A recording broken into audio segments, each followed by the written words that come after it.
సుధాకర్ రెడ్డి గారు వెంటనే క్షమాపణ చెప్పాలి. జిందాబాద్ జిందాబాద్. జై జై జై జై జై జై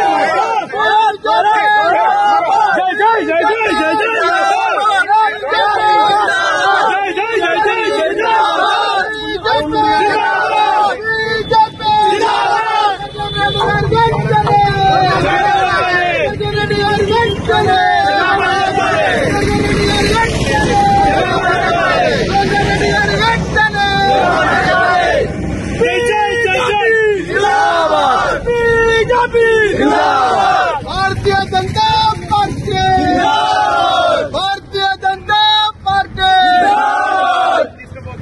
जय जय जय जय जय जय माता भारत भारत भारत माता जय जय जय जय जय जय माता भारत भारत भारत माता भारत माता की नरेंद्र मोदी नायकत्व नरेंद्र मोदी नायकत्व सुदर्शन रेड्डी వెంటనే సుదర్శన్ రెడ్డిని వెంటనే భారత్ మాతా కీ మాట ఇచ్చి మాట తప్పిన సుదర్శన్ రెడ్డి వెంటనే మాట ఇచ్చి మాట తప్పిన సుదర్శన్ రెడ్డి వెంటనే మాట ఇచ్చి మాట తప్పిన సుదర్శన్ రెడ్డి వెంటనే ఇచ్చి మాట తప్పిన సుదర్శన్ రెడ్డి వెంటనే భారతీయ జనతా పార్టీ భారతీయ జనతా పార్టీ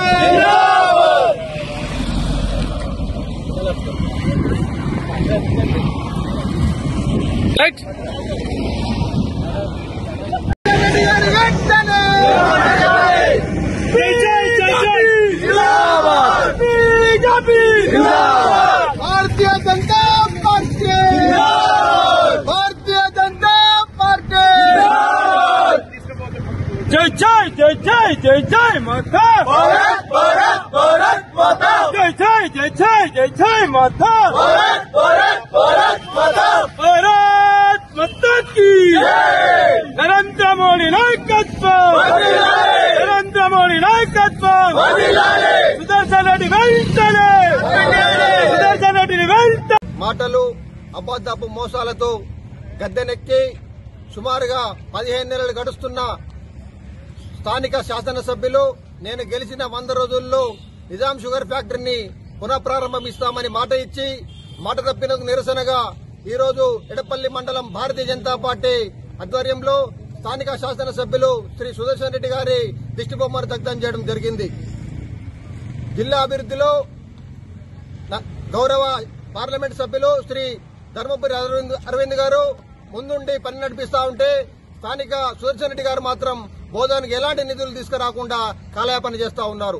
గౌరవ పార్లమెంట్ సభ్యులు తను 2వ పర్యాయం గెలిచినప్పటి నుంచి బోధన్ నియోజకవర్గానికి తన యొక్క ఎంపీ ల్యాండ్స్ ద్వారా సుమారుగా 75 లక్షల రూపాయలు మంజూరు చేయడం జరిగింది. దాంతో పాటుగా సుమారుగా 23 కోట్ల రూపాయలతో కేంద్ర విద్యాలయం కూడా ఏర్పాటు చేయడం జరిగింది. అలాగే ఇక్కడ బషీర్పారం మరియు బోధన్ యొక్క రైల్వే అండర్ బ్రిడ్జ్లను కూడా ఆయన ఎంపీ గారు శాంక్షన్ చేయించడం జరిగింది. ఇవన్నీ అభివృద్ధి కార్యక్రమాలు చేస్తుంటే స్థానిక ఎమ్మెల్యే గారు మాత్రం ఈ బోధన్ నియోజకవర్గంలో ఎలాంటి శ్రద్ధ చూపకుండా తన యొక్క మంత్రి పదవి కోసమే కేవలం పనిచేస్తామని ఈ విధంగా మేము ప్రజలందరికీ తెలియజేస్తా ఉన్నాం. భారతీయ జనతా పార్టీ జిల్లా అభివృద్ధిలో ఎప్పుడు కూడా ముందంజగా ఉంటుంది. ఇకనైనా ఎవరైతే నిన్న కాంగ్రెస్ నాయకులు కొంతమంది అరవింద్ గారి మీద పరుష పదజాలం వాడారో వారికి ఈ సందర్భంగానే తెలియజేస్తా ఉన్నాను.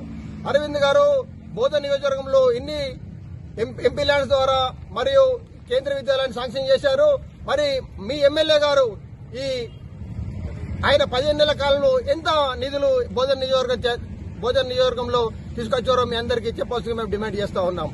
నిన్న మాట్లాడిన కాంగ్రెస్ నాయకులు వాళ్ళు గతంలో బీఆర్ఎస్ ప్రభుత్వంలో ఉన్నప్పుడు సుదర్శన్ రెడ్డి గారిని ప్రత్యక్షంగా వ్యక్తిగత విమర్శలు చేశారు. మరి అప్పుడు వాళ్ళకి సుదర్శన్ రెడ్డి గారి యొక్క తండ్రి వయసు వారికి గుర్తు రాలేదని మేము వాళ్ళని అడుగుతా ఉన్నాం. వారిని మాటలు చూస్తుంటే దయ్యాలు వేదాలు వల్లించినట్టుగా ఉన్నాయి. సుదర్శన్ రెడ్డిని అప్పట్లో తిట్టి ఇప్పుడు పొగడడం ఎంతవరకు కరెక్ట్ అని మేము ఈ సందర్భంగా మేము అడుగుతా ఉన్నాం. కేవలం స్వలాభం కోసం మాత్రమే కాంగ్రెస్ నాయకులు ఈ విధంగా మాటలు మాట్లాడుతున్నారని ఈ సందర్భంగా తెలియజేస్తూ భారతీయ జనతా పార్టీ జిల్లా అభివృద్ధిలో ఎప్పటికై ముందంజ వేస్తుందని మేము తెలియజేస్తూ భారత్ మాతా